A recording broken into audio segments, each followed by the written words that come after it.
Assalomu alaykum hammaga. Bugun dars temamiz 52-elementi tellur bilan tanishamiz.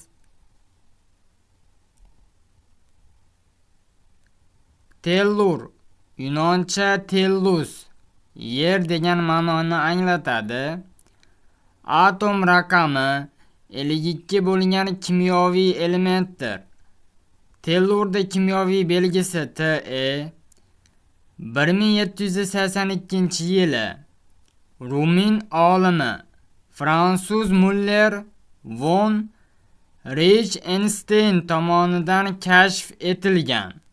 Xarakteristikasi: atom raqami 52, atom massasi 128, normal sharoitda tellur qattiq, rangi kulrang, klassifikatsiyasi nisbatan metal, elektromanfiyligi 2,1, qaynash temperaturasi 1261 Kelvin yoki 988 Selsiyda bo'ladi.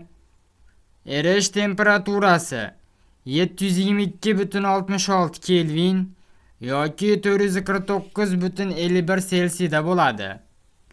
Zichligi 6,24 gram taqsim santimetr kubni tashkil etadi.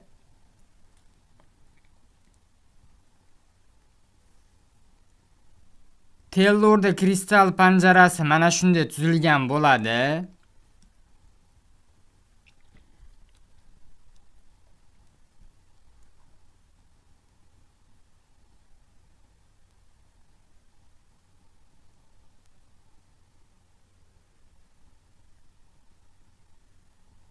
Bu yoqqa o'tadigan bo'lsak, tellurda kimyoviy belgisi Te, atom tartib raqami 52, nisbiy elektromanfiyligi 2,1, atom massasi 128, elektron konfiguratsiyasi 5s2 5p4 ni tashkil etadi.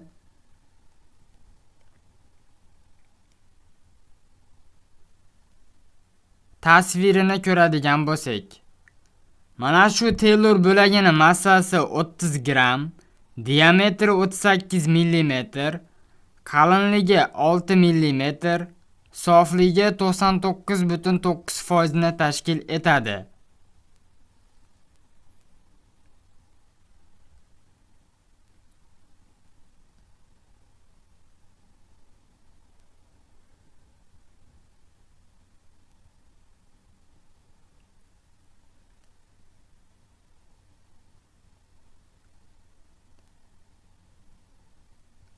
Atom tuzilishiga o'tadigan bo'lsak, atom tuzilishida 52 ta elektron bor. 52 ta elektron atomda harakatlanadi to'xtovsiz. Atom markazi proton va neytrondan tashkil topgan bo'lib, 52 ta protoni bor va 72 ta neytrondan tashkil topgan bo'ladi. Tellurda atom modeli mana shunday tuzilgan bo'ladi.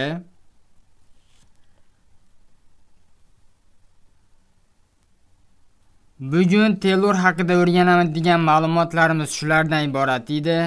Rahmat hammaga.